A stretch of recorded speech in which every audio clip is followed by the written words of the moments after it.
حضرات محترم، میں نے ابھی آیت پاک کی تلاوت کا شرف حاصل کیا ہے۔ میرا مولا قرآن پاک میں ارشاد فرماتا ہے، اور وہ جو سچائی کے ساتھ تشریف لائے اور سچائی والوں کی جنہوں نے تصدیق کی، جو سچ لے کر کے آئے اور جو سچ لے کر آئے ان کی جنہوں نے تصدیق کی، وہی متقی لوگ ہیں، وہی اللہ سے ڈرنے والے ہیں۔ اب مفسرین بیان فرماتے ہیں یہاں پر متقین سے مراد جناب حضرت ابوبکر صدیق رضی اللہ تعالیٰ عنہ۔ آج ہم ذکر سیدنا سرکار خلیفہ بلا فصل عتیق اطہر صدیق اکبر رضی اللہ تبارک و تعالیٰ عنہ کا ذکر کرنے کے لیے بیٹھے ہیں، اور آپ حضرات نے سنا ہوگا، بارہا سنتے رہتے ہوں گے۔ ابھی اس دن بھی مجلس ہوئی تھی، تب تھوڑا بیان ہوا تھا۔ آج میں چاہتا ہوں تھوڑا سا میں بیان کروں، کیونکہ وقت کی قلت ہے، اس لیے۔ سیدنا سرکار ابوبکر صدیق رضی اللہ تعالیٰ عنہ سب لوگ جانتے ہیں۔ آپ نام جانتے کیا ہے؟ جشن تو منا رہے ہیں، نام بھی پتہ ہے کسی کو کہ خالی جشن منا رہے ہیں؟ ارے یار کوئی تم سے پوچھ لے نام کیا ہے تو کہو گے ابوبکر۔ ابوبکر تو نام ہی نہیں ہے، یہ تو کنیت ہے۔ ابو بکر تو کنیت ہے، نام کیا ہے؟ حضرت ابو بکر صدیق رضی اللہ تعالیٰ عنہ کا نام کیا ہے؟ نام عبداللہ ہے۔ کیا نام ہے؟ اور بعض روایات میں آیا ہے آپ کا نام عبداللہ ہے، اور ابا کا نام بعض روایت میں عثمان بھی آیا ہے، بعض روایت میں قحافہ بھی آیا ہے کہ نہیں؟ نام کیا ہے اصل؟ عبداللہ۔ اور یہ ابو کی طرف سے جو نسبت کی جاتی ہے ابو عبداللہ، ٹھیک ہے؟ تو یہ جو کنیت ہوتی ہے، کنیت، اب کنیت کس لیے ہوتی ہے؟ بیٹے کا نام ہوتا ہے تو باپ کی کنیت ہوتی ہے، بیٹے کا نام ہوتا ہے تب باپ کی کنیت چلتی ہے۔ تو کیا حضرت ابو بکر صدیق رضی اللہ تعالیٰ عنہ کے کسی بیٹا کا نام بکر تھا؟ نہیں تھا۔ تاریخ میں اٹھا کر کے دیکھ لو، ہسٹری پڑھ، بکر تھا۔ پھر کیوں ابو بکر کہا؟ پھر کیوں ابو بکر کہا؟ جیسے کسی کے بیٹے کا نام عبداللہ ہے تو اس کو کہیں گے ابو عبداللہ، کسی کے بیٹے کا نام سلمان ہے تو اس کو کہیں گے ابو سلمان۔ یہ کنیت ہوتی ہے، بیٹی کی طرف جو ہے کیا نسبت کرتے ہوئے باپ کی کنیت لگائی جاتی ہے۔ لیکن حضرت ابو بکر صدیق رضی اللہ تعالیٰ عنہ کے بیٹے کا نام بکر نہیں تھا، عبد الرحمن تھا ان کے بیٹے کا نام۔ پھر یہ ابو بکر کیوں؟ ایسے ہی حضرت علی شیر خدا مشکل کشا رضی اللہ عنہ، ابو تراب کنیت ہے کیونکہ بیٹے کا نام تراب تھا؟ نہیں، کبھی کبھی کیا ہوتا ہے کہ صفت کو کنیت بنا کر پیش کر دیا جاتا ہے۔ جس کے اندر جو صفت پائی جاتی ہے تو صفت کو جو آپ کتابیں اٹھا کر کے دیکھیں گرامر کی کہ صفت کو کنیت بنا کر کے پیش کر دیا جاتا ہے۔ علی شیر خدا مشکل کشا رضی اللہ تعالیٰ عنہ زمین پر ہی سو جایا کرتے تھے۔ مصطفیٰ کریم صلی اللہ تعالیٰ علیہ وسلم نے وقت محبت میں فرمایا، اے ابو تراب، اے ابو تراب اٹھو۔ تو ابو تراب، تراب کا معنی تو مٹی ہوتا ہے نا، اے مٹی والے اٹھو۔ ابو ہریرہ، تو ہریرہ تو بلی کو کہتے ہیں، الہرہ تو معنی بلی آتا ہے، اس کی تصغیر کیا ہریرہ؟ ابو ہریرہ تو کوئی بچے کا ہے، بچی کا نام نہیں تھا۔ یہ جب صفت حضرت ابو ہریرہ رضی اللہ عنہ بلی سے بڑی پیار کرتے تھے، بڑا پیار کرتے تھے، تو ان کا نام رکھ دیا بلی والے، ابو ہریرہ بلی والے، ابو تراب مٹی۔ لیکن حضرت ابو بکر صدیق رضی اللہ تعالیٰ عنہ کا نام جو رکھا ہے وہ کیوں رکھا ہے؟ پوائنٹ یہ ہے کیوں رکھا ہے؟ بکر کا معنی کیا ہوتا ہے؟ ابو بکر جو رکھا گیا ہے یہ معنی کیا ہوتا ہے؟ بس تھوڑا سا سمجھ لو، انشاءاللہ پوری گفتگو سمجھ میں آنے والی ہے۔ بکر کس کو کہتے ہیں؟ بیٹے کا نام بکر ہے نہیں، تو پھر کیا مطلب ہے بکر کا؟ آپ لغت اٹھا کر کے دیکھیں، ڈکشنری اٹھا کر کے دیکھیں، چاہے مصباح اللغات اٹھائیں، چاہے فیروز اللغات اٹھائیں، چاہے منجد اٹھائیں، چاہے جو ہے کیا معجم البسیط اٹھائیں، جو سی لغت چاہیں عربک کی اٹھائیں، اردو کی اٹھائیں، جو سی لغت اٹھائیں گے تو بکر کا معنی کیا ہوتا ہے؟ اول۔ ماشاءاللہ، سبحان اللہ، سبحان اللہ۔ بکر کا معنی ہوتا ہے پہلا، بکر کا معنی ہوتا ہے اول۔ اب پتہ چلا مصطفیٰ نے اپنے ابو بکر کو یا حضرت ابو بکر کی کنیت جو ابو بکر پڑی ہے تو کیا ہے ابو بکر؟ پتہ چلا اسلام لانے میں ابو بکر پہلے ہے، ایمان لانے میں ابو بکر پہلے ہے، یار خار ابو بکر پہلے ہے، مصطفیٰ کی ہمسفر ابو بکر پہلے ہے۔ اور نبی فرماتے ہیں آج کسی نے صدقہ کیا ہے، صدقہ کرنے میں ابو بکر پہلے ہیں۔ مصطفیٰ فرماتے ہیں آج کسی نے روزہ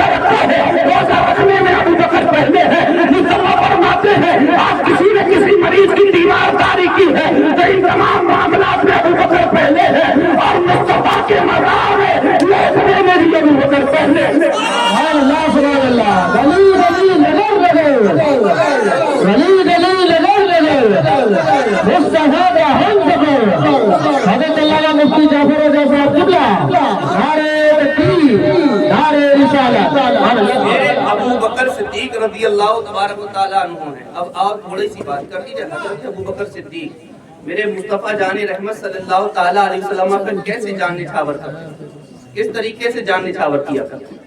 اعلیٰ حضرت کا وہ شعر ہے نا, لم یاتی نذیر و کفی نظرین مثلے تو نہ شد پیدا جانا, جد راج کو تاج ترے سبزو ہے تجھ کو شہد اترا جانا. اسی میں ایک شعر ہے, مورا تن من دھن سب پھونک دیا, ماشاءاللہ, مولا تن من دھن سب پھونک دیا. تو حضرت ابو بکر صدیق رضی اللہ تعالیٰ عنہ نے اپنا تن, اپنا من, اپنا دھن سارا کے سارا مصطفیٰ کی بارگاہ میں قربان کر دیا تھا.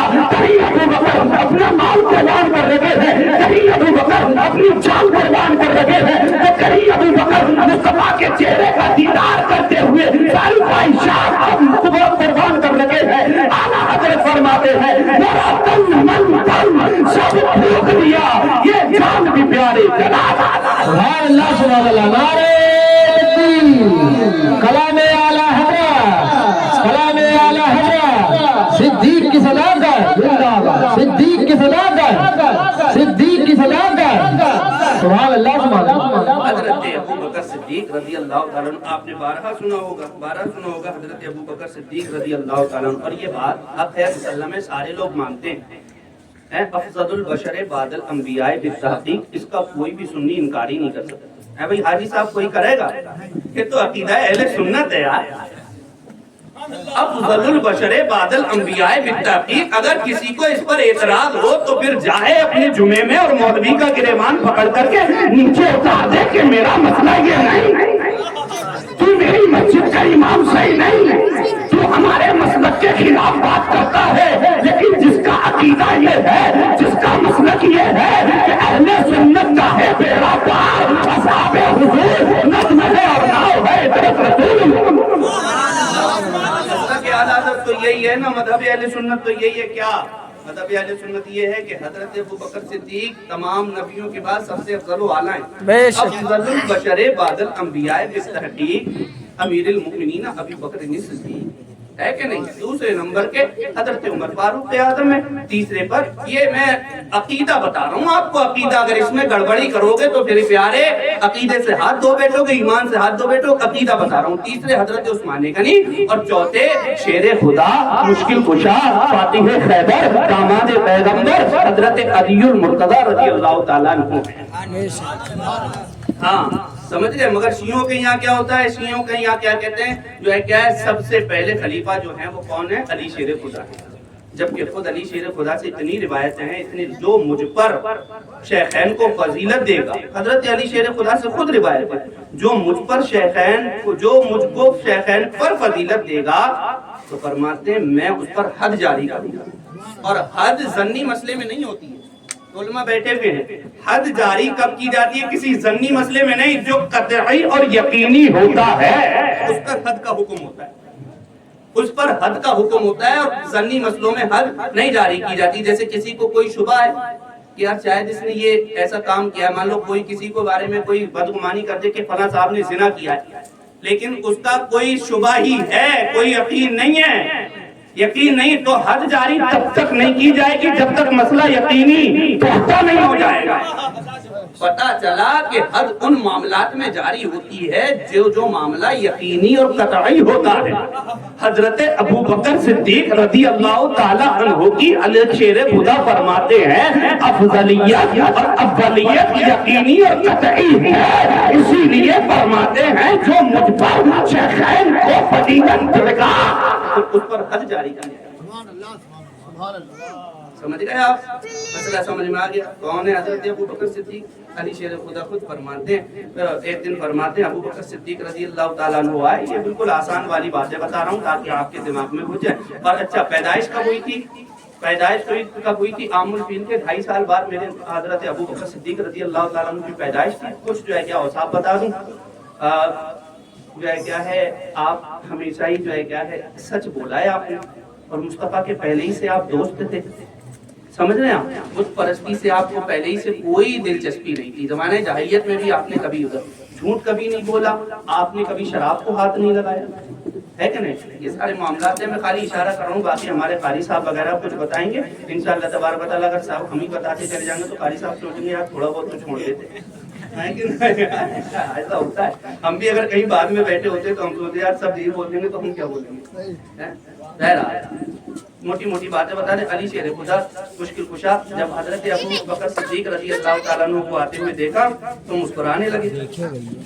اے توجہ آپ کی ہے؟ جی جی بس بولے سبحان اللہ سبحان اللہ۔ علی شیر خدا مسکرا رہے ہیں۔ حضرت ابو بکر صدیق بولے یار ابو علی کیوں مسکرا رہے ہو؟ کہا یار ابو بکر تیرا بھی مرتبہ بڑا اعلیٰ ہے۔ کہا کیا؟ بلکہ ابو بکر صدیق رضی اللہ تعالیٰ عنہ نے کہا علی تیرا مرتبہ بڑا اعلیٰ ہے۔ کہا کیا؟ کہا نبی نے مجھ سے فرمایا ہے کہ علی جنت کی ٹکٹ بانٹے گا۔ علی جنت کی ٹکٹ بانٹے گا۔ اتنا سننے کے بعد حضرت علی شیر خدا نے سنا اور مسکرانے لگے۔ سبحان اللہ۔ ابو بکر صدیق بولے یار علی اب تم کیوں مسکرا رہے ہو؟ اپنے مسکرانے کی وجہ بتاؤ، اور تمہارا مسکرانا بڑا اچھا ہے بتاؤ تو صحیح۔ تو حضرت علی شیر خدا فرماتے ہیں ابو بکر تم کو نبی نے فرمایا کہ علی جنت کی ٹکٹ بانٹے گا، مجھ سے مصطفیٰ نے فرمایا ہے علی جنت کی ٹکٹ اس کو دینا جس کے سینے میں ابو بکر کی محبت ہو۔ سبحان اللہ۔ جس کے سینے میں ابو بکر کی محبت ہو۔ اصحاب محمد پر زباں کھولنے والے، بولو نا سبحان اللہ، اصحاب محمد پہ زباں کھولنے والے دوزخ کی طرف جاتی گلی ڈھونڈ رہے ہیں۔ کچھ لوگ قیامت میں یہ شور سن کر بھاگے صدیق کے دشمن کو علی ڈھونڈ رہے ہیں۔ کچھ لوگ قیامت میں صدا سن کر بھاگے صدیق کے دشمن کو، یار یہ تو یار ہیں، یہ تو دوست ہیں۔ علی شیر جب حضرت ابو بکر صدیق رضی اللہ تعالیٰ عنہ کا وصال ہوا تو حضرت ابو بکر صدیق نے اپنے بیٹے سے نہیں کہا تھا کہ تم جنازہ مصطفیٰ کے جڑے اقدس کے سامنے رکھنا، کسی بیٹے کو نہیں کہا تھا علی تم شہید ہو، تم میرا جنازہ مصطفیٰ کے دربار کے سامنے رکھنا اور کھٹکھٹانا نہیں، بس اتنا کہہ دینا یا رسول اللہ یار آیا ہے، یار خان آیا ہے، کیا حکم ہے؟ اے علی دروازہ خود کھل جائے تو اس میں دفن کر دینا، اور اگر دروازہ نہ کھلے تو عام لوگوں کی طرح، اگرچہ میں خلیفہ ہوں عام لوگوں کی طرح مجھے جنت البقیع میں دفن کر دینا۔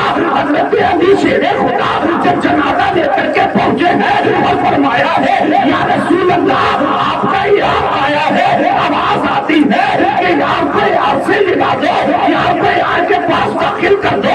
پیارے اس قبر کے اندر مصطفیٰ کے روضہ اطہر کے اندر کوئی آدمی نہیں تھا جو دروازہ کھولے، پتہ چلا دروازہ خود کھل گیا، اور جب آواز آئی ہے یار کو یار کے پہلو میں لٹا دو تو اعلیٰ حضرت کا شعر یاد آیا، تو زندہ ہے واللہ، تو زندہ ہے واللہ، میری چشم عالم سے چھپ جانے والے۔ سبحان اللہ سبحان اللہ۔ نعرہ تکبیر، نعرہ رسالہ، جشن ابو بکر صدیق، گلی گلی نگر نگر، نگر نگر گلی گلی، گلی گلی نگر نگر، نگر نگر گلی گلی۔ سبحان اللہ سبحان اللہ۔ شاعر کہتا ہے نام آتے ہی ابو بکر و عمر کا لب پر،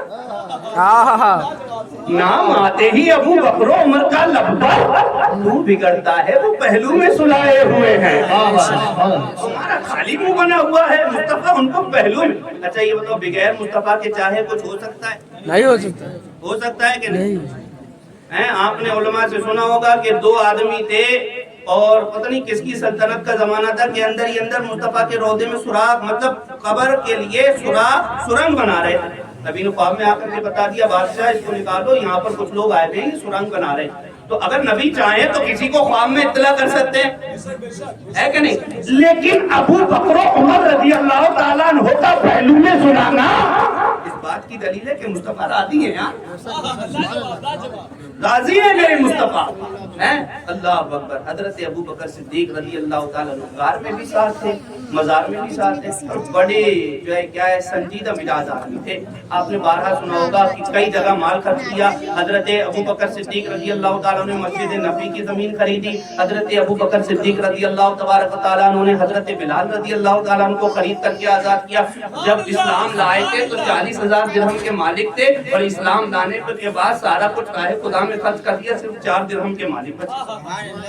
آج یہاں تو کیا ہوتا ہے, بندہ مسجد میں جاتا ہے جمعے کے لیے, جب گولک سامنے آتا ہے تو ادھر منہ کر لے گا ادھر منہ کر لے گا, اور اگر دینا ہی پڑ گئے کوئی اگر بھٹو بھائی جیسا آدمی ہوا تھوڑا سخت مزاج, وہ ہٹتے ہی نہیں ہے جب تک کہ میں تقریر کرتا ہوں دیکھتا ہوں وہ ہٹتے ہی کھڑ کھڑ کھڑ کھڑ کرتے رہتے ہیں جب تک کہ دے نہیں دو. تو اگر کوئی ایسا سخت مزاج آدمی ہوا تو 5 کا 10 کا نوٹ ادھر 5-10 دینے کے بعد بہت بڑے سیٹ بنتے ہیں. ادھر ابو بکر صدیق رضی اللہ تن من دھن سب بار دیا, سب بار دیا یار. اللہ اکبر کبیرہ یار. حضرت ابو بکر صدیق رضی اللہ تعالیٰ عنہ کو سمجھو, ان کی جو ہے کیا ہے اس پر عمل کرو. اب میں آپ کو ایک بات اور بتا دوں, پھر انشاءاللہ اپنی گفتگو کا اختتام کروں. بات یہ ہے کہ ابو بکر صدیق رضی اللہ تعالیٰ عنہ کی جب دور خلافت تھا, اچھا دین کا اور مخلوق کا یعنی خلق خدا کا کتنا خیال ہے, یہ کچھ ضروری باتیں ہیں جو آپ سمجھیں. آجو بھیا آگے آگے آجو یار, آجو آجو. نعرہ تکبیر, نعرہ تکبیر, نعرہ رسالت, گلی گلی نگر نگر ابو بکر گلی گلی نگر نگر ابو بکر نگر نگر گلی گلی زور سے بولو نا, نگر نگر گلی گلی نگر نگر گلی گلی نعرہ حیدری.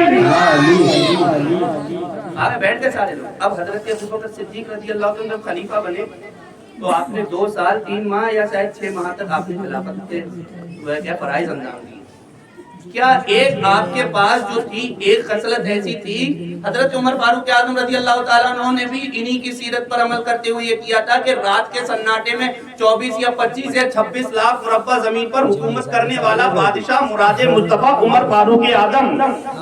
ماشاءاللہ. عالم یہ تھا. آج اگر کوئی اپنے محلے کا پردھان بن جاتا ہے, ادھیکش بن جاتا ہے, بڑا ادھیکش جو بھی بن جاتا ہے, تو پھر وہ اپنے روم میں اے سی لگا کر اپنے محلے کو چمکا کر کے لیٹا رہتا ہے, سوتا رہتا ہے, دوسروں کی پرواہ نہیں کرتا. ایک اگر ناگرکتا پر بھی سائن کرانے کے لیے کسی چیز پر پہنچ جاؤ تو پہلے تو اپوائنٹمنٹ لینی پڑتی ہے, چکر پر چکر لگوا دیتے. محلے والوں کا کیا حال ہے, جیتنے سے پہلے ہاتھ جوڑ کر کے کھڑے ہوتے ہیں, جیتنے کے بعد ہاتھ کھڑے کر دیتے, ہمارا تمہارا کوئی رشتہ نہیں. یہ مسئلہ ہے. حضرت عمر فاروق اعظم رضی اللہ تعالیٰ عنہ کا دور خلافت ہے. عمر فاروق اعظم رات کے تیسرے پہر میں سناٹے میں پورے مدینے کی گلیوں میں گشت کرتے تھے. پوچھا اے عمر تم تو یار بادشاہ ہو, نرم نرم گرم گرم بستر پر سو نا, کیوں گشت کرتے ہو, کیوں گشت کرتے ہو, کیا پڑی ہے تمہیں گشت کرنے کی؟ تو کہتے ہیں میں اس لیے گشت کرتا ہوں کہیں ایسا نہ ہو عمر کے دور خلافت میں کوئی مصطفیٰ کا امتی بھوکا سوتا ہو. ماشاءاللہ. ساحل میاں آپ اس کو توجہ دیں, آپ پولیٹیکل آدمی ہیں, آپ کو ضروری ہے سب کا خیال رکھنا. کہیں ایسا نہ ہو کہ مصطفیٰ کے دور کہ عمر کے دور خلافت میں کوئی مصطفیٰ کا امتی بھوکا سوتا ہو. کل عمر کیا جواب دے. ایک بار حضرت عمر فاروق اعظم روڈ سے نکلتے ہوئے جا رہے, روڈ میں گڈھا ہو گیا. عمر فاروق اعظم نے خود ادھر سے مٹی سے جمع کی اور اپنے ہاتھ سے گڈھا ٹھیک کرنے لگے. اور آج کل اگر کوئی ہوتا کہتا ہاں کل تک ٹھیک ہو جائے گا, مزدوروں کو حکم دیا اور جو ہے کہ مستریوں کو حکم دیا تب بھرا جائے. عمر فاروق اعظم پیچھے سے کوئی آ گیا, عمر خلیفہ وقت کے بادشاہ آپ صحیح کر رہے ہیں, صبح تک انتظار کرتے, کوئی نہ کوئی آپ کا خادم آ کر کے کر دیتا. عمر فاروق اعظم فرماتے ہیں صبح تک کا انتظار کرتا. اگر رات کے اندھیرے میں سناٹے میں اگر کوئی جانور جاتا اور اس کا پیر اس میں لگ جاتا, زخمی ہو جاتا, ٹوٹ جاتا, اور کل قیامت کے دن مصطفیٰ سے شکایت کرتا کہ عمر کے دور میں روڈ پر گڈھا تھا, اس نے اس طرف توجہ نہیں دی تھی اور اس نے میری مصطفیٰ سے شکایت کر دیتا, اللہ سے شکایت, میرا کیا بنتا؟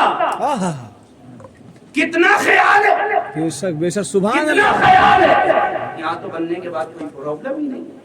عمر فاروق اعظم فرماتے ہیں کہ میں چاہتا ہوں کہ ایسا نہ ہو کہ مصطفیٰ کا کوئی امتی بھوکا سوتا رہا ہے. اسی طرز پر حضرت ابو بکر صدیق رضی اللہ تعالیٰ عنہ کی طرز پر عمل کرتے ہوئے عمر فاروق اعظم نے عمل کیا. حضرت ابو بکر صدیق رضی اللہ تعالیٰ عنہ کا کیا طرز عمل تھا؟ طرز عمل یہ تھا کہ حضرت ابو بکر صدیق رضی اللہ تعالیٰ عنہ کے دور خلافت میں ایک بوڑھی ماں تھی جو ضعیفہ تھی، جس کا کوئی نہیں تھا، کوئی نہیں تھا، کام کاج کرنے والا کوئی نہیں. حضرت ابوبکر صدیق رضی اللہ تعالیٰ عنہ کو پتا چلا تو رات کے سناٹے میں جاتے تھے اس کے گھر، دن میں نہیں، رات کے سناٹے میں جاتے ہیں اور اس کے گھر کا سارا کام وغیرہ کر کے، پانی وانی رکھ کر کے، اس کے گھر کے جھاڑو واڑو لگا کر سارا کام کر کے، بعد میں اپنے ہاتھوں سے کھانا بنا کر کے، اور اپنے ہاتھوں سے کھانا بنا کر اپنے منہ میں چبا کر، کیونکہ بڑھیا ضعیفہ تھی نا، دانت نہیں تھے، اپنے منہ میں، اور اس کو برس کا یعنی کوڑ کا بھی مرض تھا بوڑھی کو، اگر چمچ وغیرہ سے کھلائیں تو پھر چمچ اس کے لگتا تھا، تکلیف ہوتی تھی، تو اپنے منہ سے چبا کر نکال کر پھر کھلاتے. بوڑھی بہت پوچھتی تھی، اے آنے والے نوجوان یہ بتا دے تو جو کام کر کے جاتا ہے تیرا نام کیا ہے؟ حضرت ابوبکر صدیق کہتے تھے اماں تمہیں کام سے مطلب ہے، کام ہو جاتا ہے، نام میں کیا رکھا ہے؟ لاجواب لاجواب نام میں کیا رکھا ہے؟ اللہ اکبر. جاتے رہے جاتے رہے خدمت کرتے رہے جاتے رہے. ایک دن حضرت عمر فاروق اعظم رضی اللہ تعالیٰ عنہ کو پتا چلا ایک بوڑھی اماں ہے جن کو خدمت کی ضرورت ہے. گئے عمر فاروق اعظم، دروازے پر دستک دی. کون ہے؟ عمر بن الخطاب. دروازہ کھولا، کھل کے دروازہ، آ جاؤ اندر، کھلا ہوا ہے دروازہ. گئے، پوچھا بوڑھی اماں تمہیں کام کی ضرورت ہے کسی خادم کی؟ میں آ جایا کروں گا. بوڑھی اماں کہہ رہی نہیں میرا کوئی کام آ کر کر جاتا ہے. کہا کون ہے؟ کہا بس کوئی آنے والا آ کر کر. کہا اماں نام تو بتاؤ، اور میں اگر اس سے بیکار کام کروں تو مت رکھنا، مطلب مجھے منع کر دینا. اور کیا فرق ہے اس میں اور مجھ میں کر دوں گا اس کو، منع کر دینا. تو کہا فرق جاننا چاہ رہے ہو کیا ہے؟ ہاں بتاؤ اماں کیا فرق ہے؟ وہ کئی سالوں سے آ رہا ہے کام کرنے کے لیے، میں نے کئی مرتبہ نام پوچھا ہے کہ آنے والے کام کرنے والے نام بتا دے، اس نے آج تک نام نہیں بتایا. میں نے تجھ سے آج ہی پوچھا کون ہے دروازے پر، تو تو نے اپنا بھی نام بتایا، ساتھ اپنے ابا کا بھی نام بتایا. اتنا فرق ہے، اس نے تو نام نہیں بتایا. عمر فاروق اعظم کو منع کر دیا. عمر فاروق اعظم کہنے لگے یار کچھ بھی ہو جائے میں دیکھوں گا آتا کون بن رہا ہے، آتا کون ہے. حضرت عمر فاروق اعظم نماز پڑھنے کے بعد فارغ ہوئے، عشاء کے بعد، عشاء کی نماز کے بعد ایک جھاڑیوں سے چھپ کر کے بیٹھ گئے. دیکھا کوئی نقاب پوش چہرے پر نقاب لگا کر کے، پیر میں چپل کوئی نہیں، چہرے پر نقاب لگا کر کے ایک بندہ آیا اور بوڑھی کے گھر میں گھس گیا. بوڑھے کے گھر میں گھس گیا. عمر فاروق اعظم انتظار کرتے رہے، وہ کھانا وانا بنا کر کے پورا تیار کر کے، جب پوری خدمت کر کے جب واپس ہوا نا وہ بندہ، عمر فاروق اعظم اس کے پیچھے پیچھے ہو لیے، پیچھے پیچھے ہو لیے. رات کا اندھیرا ہے، سناٹا ہے، پیچھے سے جا کر پکڑ لیا. وہ آنے والے کون ہے بھائی؟ تو حضرت عمر فاروق اعظم بولے تھے. ابوبکر صدیق رضی اللہ تعالیٰ نے آواز پہچان لیا، پلٹ کر کے دیکھا عمر فاروق اعظم ویسے ہی جری آدمی تھے، بہادر. چہرے سے نقاب ہٹایا، نقاب ہٹایا تو کیا دیکھا کہ وقت کے خلیفہ سیدنا سرکار عمر حضرت ابوبکر صدیق رضی اللہ تعالیٰ. سبحان اللہ. کہا ابوبکر وقت کے خلیفہ، روزانہ آپ اس بوڑھی کا کام کرنے کے لیے آتے ہیں، آپ آتے ہیں کام کرنے کے لیے. کہا یار عمر اب تجھے پتہ چل گیا نا، بات اپنے تک رکھنا، کسی کو بتانا مت. کہا ابو بکر جب تم رات کے سناٹے میں آتے ہی ہو، کسی کو بتایا نہیں ہے، تو یہ ابو بکر ذرا اتنا تو بتا دو یہ آپ نے چہرے پر چہرہ کیوں ڈھانپ رکھا ہو؟ چہرہ کیوں ڈھانپا تھا؟ کہا اس لیے چہرہ ڈھانپا تھا کہیں ایسا نہ ہو ابو بکر جو نیکی کرنے کے لیے جا رہا ہے اور کوئی مجھے دیکھ لے، پھر بعد میں میرے بارے میں کہے کہ یار ابو بکر بڑا نیک ہے، بڑا نیک ہے. رات کے سناٹے میں کوئی مجھے پہچان لے اور بعد میں کہے کہ ابو بکر بڑا نیک ہے. یہاں تو لوگ تھوڑا سا کسی کا کام کر دیتے ہیں، اگر کوئی نہیں پوچھتا ہے تو خود بتاتے پھرتے ہیں، ورنہ اس سے کہہ دیتے ہیں کہ میں نے نہیں بتایا تو میں نے تیرا کام کیا، تو جا کر کے بتا دینا. ابو بکر صدیق کہتے ہیں میں نے چہرہ اس لیے ڈھانپا تھا تاکہ کوئی پہچان، کوئی مجھے جان نہ پائے اور یہ نہ کہے کہ ابو بکر بڑا نیک ہے. عمر فاروق اعظم نے کہا ٹھیک ہے سنو، چہرہ ڈھانپنے کی تو مجھے پتہ چل گئی کہ آپ نے اس لیے چہرہ ڈھانپا ہے کہ کوئی پہچان نہ لے، لیکن یہ پیروں میں جو چپل نہیں پہنی ہے اس کی کیا وجہ ہے؟ بڑی توجہ کے ساتھ، اس کی کیا وجہ ہے؟ چہرہ تو اس لیے ڈھانپ لیا کہ کوئی پہچان نہ لے کہ ابو بکر، بعد میں کہے ابو بکر بڑا نیک ہے، مگر پیر میں چپل نہیں پہنی، اس کی کیا وجہ ہے؟ سنو یار، ابو بکر رضی اللہ عنہ کا جملہ دل کی تختی پر لکھ کر کے لے جانا اور سوچنا یار کتنا خیال تھا امت کا، مصطفیٰ کی امت کا. یہ بھی تو بتا دو پیر میں چپل کیوں نہیں پہنی ہے؟ تو وہ شب برات میں، شب قدر میں اور دوسری معزز اور متبرک راتوں میں اپنی بلٹ پٹیالہ لگا کر، بلٹ پہ تیل ڈلوا کر کے پورے شہر کی گلیوں میں بھٹ بھٹ کر کے گھومنے والوں اس جملے پر غور کرو. جب تمہارے گھروں میں شادی آتی ہے تو ڈی جے اتنی زور سے بجاتے ہو، پڑوس میں بوڑھا آدمی بیمار ہے، بوڑھی ماں بیمار ہے، تم کو فرق نہیں پڑتا. تم نے تو ڈی جے سے مطلب ہے، تم نے تو اپنی خوشیوں سے مطلب ہے، آپ کو فرق نہیں پڑتا. اور یہ صرف بات صرف اور صرف ڈی جے اور جو گانے وانے کی ہی نہیں ہے، یہ اس پر بھی ہے. جلوس میں جو میوزک والی نعتیں بناتے ہیں نا، بجاتے ہیں، اس پر بھی یہ بات ہے. ہاں، میوزک والی نعتیں بجاتے ہو، بیچارہ بوڑھا آدمی اٹیک کا مریض ہے، بوڑھی ماں اٹیک کی مریض ہے، اس کو دھمک سے اور اس سے پرابلم ہے، تم نہیں جانتے ہو، تم کو کوئی پرواہ نہیں، تم کو تو اپنی خوشی سے مطلب ہے. ڈی جے بجانا ہے، دھمک والی نعتیں بجانا ہے، گانے سننا ہے، بڑے بڑے جو ہے کیا ڈی جے رکھنا ہے. نہیں میرے پیارے ابو بکر صدیق رضی اللہ تعالیٰ عنہ فرماتے ہیں، حضرت عمر نے پوچھا اے ابو بکر یہ بتاؤ پیروں میں چپل کیوں نہیں پہنی؟ تو پہلے کھڑاؤں چلتے نا لکڑی کے کھڑاؤں، تو آواز جب چلو گے تو کٹ کٹ کی آواز ہوگی. تو حضرت ابو بکر صدیق فرماتے ہیں عمر پیر میں چپل اس لیے نہیں پہنی کہ ابو بکر رات کے سناٹے میں بوڑھی اماں کی خدمت کرنے کے لیے جاتا ہے. ابو بکر اگر چپل پہن کر کے جائے گا تو کہیں ایسا نہ ہو ابو بکر کی چپل کی آواز سے کسی مصطفیٰ کے امتی کے نیند میں خلل واقع ہو جائے.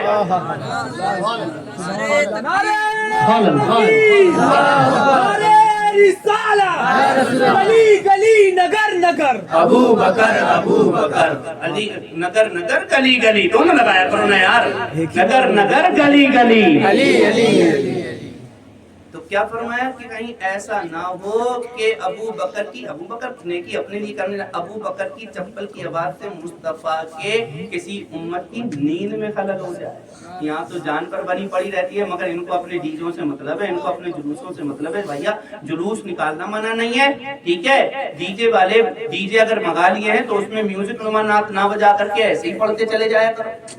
سمجھ گئے آپ؟ اگر گھر میں شادی بیاہ ہو تو مت بجاؤ نا ڈی جے یار، نہ بجاؤ ڈی جے. اسی لیے پیارے سیدنا سرکار ابو بکر صدیق رضی اللہ تبارک و تعالی عنہ کے جو ہے کیا تعلیمات پر عمل کرو. حضرت ابو بکر صدیق رضی اللہ تبارک و تعالی عنہ نے مخلوق خدا کے لیے، مصطفیٰ کے امتی کے لیے کیا کچھ نہیں کیا ہے. اسی لیے ان پر جو ہے کیا ہے ان کی تعلیمات پر عمل کرو. اور یہ حضرت عمر فاروق اعظم رضی اللہ تبارک و تعالی عنہ، ایک دن کی اور بات ہے کہ ایک دن حضرت عمر فاروق اعظم اپنے گھر سے نکلتے تھے نا، اپنے گھر سے نکلتے تھے تو حضرت ابو بکر صدیق رضی اللہ عنہ کا راستے میں پڑتا تھا، تو نماز کے لیے صبح فجر کو جو ہے کیا کھٹکھٹاتے ہوئے چلتے تھے. تو ایک دن ایسا ہوا عمر فاروق اعظم جا رہے ہیں، نکل کر جا رہے ہیں، اور حضرت ابو بکر صدیق رضی اللہ تعالیٰ عنہ کے جیسے ہی دروازے کے پاس پہنچے کبابوں کی خوشبو آنے لگی. فجر کے ٹائم کبابوں کی خوشبو آئے نکل کے ابو بکر صدیق بولے یار، عمر فاروق اعظم بولے یار ابو بکر آج تیرے گھر نماز پڑھنے کے بعد ناشتہ کرنے کا من کر رہا ہے. انہوں نے کہا اس سے اچھی کیا بات ہے، اس سے اچھی کیا بات ہے، آج تو پھر تو اچھی بات ہے نا میرے گھر ناشتہ کرنا. کہا نہیں ابو بکر یاد رکھنا چاہیے وہی جو تم ابھی کھا کر کے آئے ہو. انہوں نے کہا صبح کا ٹائم میں کچھ کھا کر نہیں آیا ہوں. کہا بن تو رہا ہے تمہارے گھر میں کبابوں کی خوشبو آ رہی ہے، کباب کی. کہتے ہیں یار عمر تو میرا حال جانتا ہے، میرے گھر کا بھی حال، پورے گھر میں تلاشی لے لے، آج 2 دن سے کھانا بھی نہیں بنا، کھانا نہیں، تو کباب کی بات کر رہا ہے. نہیں مجھے کباب کی خوشبو آئی. بہرحال نماز پڑھی، گئے، ناشتہ پانی جو بھی تھا وہ کیا. جب حضرت ابو بکر صدیق رضی اللہ تعالیٰ عنہ کا انتقال ہو گیا اس کے بعد حضرت عمر فاروق اعظم جب خلیفہ بنے اور حضرت ابو بکر صدیق رضی اللہ تعالیٰ عنہ کی بیوی جو ایک تھی وہ بیوہ ہوئی، تو حضرت عمر فاروق اعظم نے ان کو پیغام نکاح بھیجا، لہذا شادی ہو گئی، پیغام مطلب نکاح ہو گیا. یہ پہلی رات کی دلہن ہے، وہ دولہا ہے، دونوں آج جب دونوں ایک روم میں ہیں. اس کے بعد حضرت عمر فاروق اعظم نے کہا سنو میں نے تم سے شادی کسی اور چیز کے لیے نہیں کی تھی، بس میرا یار کس طریقے سے خدمت کیا کرتا تھا مجھے اتنا بتا دو، تم سے زیادہ کوئی نہیں جانتا ہوگا، مجھے اتنا بتا دو کہ وہ کیا کیا خدمت کیا کرتا تھا، کیا کیا خدمت کیا کرتا تھا. اب جب انہوں نے حضرت ابو بکر صدیق کا نام سنا تو رونے لگی.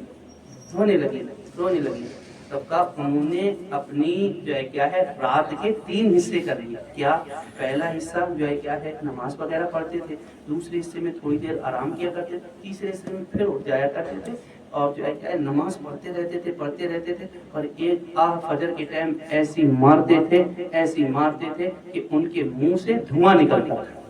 ابو بکر سے دھواں نکلتا. حضرت عمر فاروق اعظم نے جب اتنا سنا، اور جب وہ دھواں نکلتا نا تو صرف دھواں ہی نہیں نکلتا بلکہ ایسا لگتا تھا کہ پورا دل کسی نے یعنی گوشت کا لوتھڑا سلگا کر کے یعنی بھون کر کے رکھ دیا ہو، وہ گوشت کا اندر سے ایسی آہ نکلتی تھی کہ دھواں جو نکلتا تھا وہ گوشت کا لوتھڑا، یعنی کوئی اندر چیز بھنی ہو، گوشت بھنا ہو، ویسا دھواں نکلتا۔ عمر فاروق اعظم سمجھ گئے کہ ایک رات جب میں نکلا تھا فجر کے ٹائم اور حضرت ابو بکر صدیق کے دروازے سے، گھر سے جو پھر کبابت کی خوشبو آ رہی تھی، تو پھر وہ کباب نہیں تھے بلکہ اعلیٰ حضرت کی زبانی کہہ دے کہ کباب آہوں میں بھی نہ پایا مزہ جو دل کے کباب میں۔ یہ تو ان کا مطلب طرز عمل تھا۔ پیارے، ہم حضرت ابو بکر صدیق کے خالی نام کے نعرے لگاتے رہیں کہ ہم کہتے رہیں کہ ہم جو ہے کیا ہے ابو بکر صدیق رضی اللہ تعالیٰ عنہ کے ماننے والے ہیں، عمر فاروق اعظم کے ماننے والے ہیں، عثمان غنی رضی اللہ تعالیٰ عنہ کے ماننے والے، علی شیر خدا کے ماننے والے۔ ایسے ماننے سے کچھ نہیں ہوتا، ماننا ہے ضرور ماننا، مگر ان کی تعلیمات پر عمل بھی تو کرنا ہے کہ نہیں؟ ان کی تعلیمات پر یہاں جو ہے کہ کسی خلق خدا کو، کسی اللہ تعالیٰ کی مخلوق کو تکلیف دینے تک کی نہیں سوچتی۔ یہاں تو بچہ اپنے ابا کو سرد راتوں میں بیٹھک میں لٹا دیتا ہے، چھوٹا سا کمبل دے کر فارغ ہو گیا، بھائی بھائی سے لڑ رہا ہے، اماں کو لوگ گالیاں بک رہے ہیں۔ کس نبی کے ماننے والے؟ اس مصطفیٰ نے، اس نبی کے ماننے والے ہم اور آپ، جن نبی نے فرمایا الجنت تحت اقدام الامہات، جنت تمہارے ماؤں کے قدموں کے تلے۔ بے شک بے شک بے شک بے شک، سبحان اور آپ اپنی ماؤں کو تکلیف دیتے ہو، ابا کو تکلیف دیتے ہو، بھائیوں کو تکلیف دیتے ہو، ذرا سی بات پر کورٹ کچہری کے چکر لگوا دیتے ہو، پڑوسیوں کو ستا نہیں۔ ہم تو حضرت عمر فاروق اعظم، عمر عثمان غنی، مولا علی اور عمر ابو بکر صدیق رضی اللہ تعالیٰ عنہ کے ماننے والے۔ حضرت عثمان غنی کا نام آ گیا تو بس تھوڑی سی بات، اور یہ اصلاحی بات، اصلاحی تو ساری بات ہے لیکن یہ ضروری ہے۔ یہ قبرستان ہے نا، یہاں سے کبھی گزرنا ہو تو جن کی دکانیں قبرستان میں ہے نا، ان کو اتنا بھی خوف نہیں ہے کہ وہ گانے بجاتے رہتے ہیں اپنی دکانوں میں، گالیاں بکتے ہیں، تو قبرستانوں میں دکانیں، اس کا تو لحاظ کرنا چاہیے۔ عثمان غنی جنت مل چکی ہے ان کو، مصطفیٰ نے فرما دیا میرا عثمان جنتی ہے، 2 مرتبہ فرمایا ہے، سبحان اللہ، ذوالنورین ہے، سبحان اللہ۔ مگر جب بھی قبر کے قبرستان کے پاس سے گزرتے تھے تو اتنا روتے تھے کہ داڑھی مبارک تر ہو جاتی تھی۔ یار عثمان غنی رضی اللہ تعالیٰ عنہ جن کو دنیا میں جنت کی بشارت مل گئی، ان کو تو معلوم ہے ہم گارنٹیڈ جنتی ہیں، نبی جس کی جنت ہے، مالک جنت نے جنت دی ہے۔ پھر بھی جب قبرستان کے پاس سے گزرے تو اتنا روئے، پوچھا عثمان تم کو تو جنت کی گارنٹی مل گئی، نبی نے فرما دیا جنتی ہو یار تم، پھر بھی روتے ہو؟ عثمان غنی فرماتے سنو، آخرت کے تمام معاملات میں سب سے پہلی منزل قبر کی ہے، میں قبر یاد کر کے اس لیے روتا ہوں، اگر اس کا معاملہ صحیح ہو گیا تو آگے کے تمام معاملے آسان ہیں، اور اس کا معاملہ سخت ہوا تو آگے کی منزلیں تمام سخت ہوں گی۔ ایک پیارے قبرستان سے گزرا کرو تو گانے گاتے ہوئے نہیں، گانے بجاتے ہوئے نہیں، بلکہ اللہ کی تسبیح بیان، اللہ کی ذکر کرتے ہوئے گزرا کرو، مردوں کو سلام کرتے ہوئے گزرا کرو، اپنے والدین کی مغفرت کی دعا کرتے ہوئے گزرا کرو، درود پاک پڑھتے ہوئے گزرا کرو۔ جب تم اس طریقے سے زندگی گزارو گے، سچے مصطفیٰ کے وفادار امتی بنو گے، ڈاکٹر اقبال کی زبانی کہہ دو کہ محمد سے وفا تو نے تو ہم تیرے ہیں، یہ جہاں چیز ہے کیا سب لوہ قلم تیرے۔ غیر کو اخلاق سے اپنا بنانا سیکھ لو، رنج و غم کے سائے میں بھی مسکرانا سیکھ لو، دیکھنا دنیا جھکے گی خود تمہارے سامنے، تم خدا کے سامنے سب کو جھکانا سیکھ لو۔ اللہ کی بارگاہ میں دعا ہے مولا تعالی ہم سب کو سیدنا سرکار ابو بکر صدیق رضی اللہ تعالیٰ عنہ کے تعلیمات پر عمل کرنے کی توفیق عطا فرمائے۔ آمین۔ الحمدللہ رب العالمین۔ السلام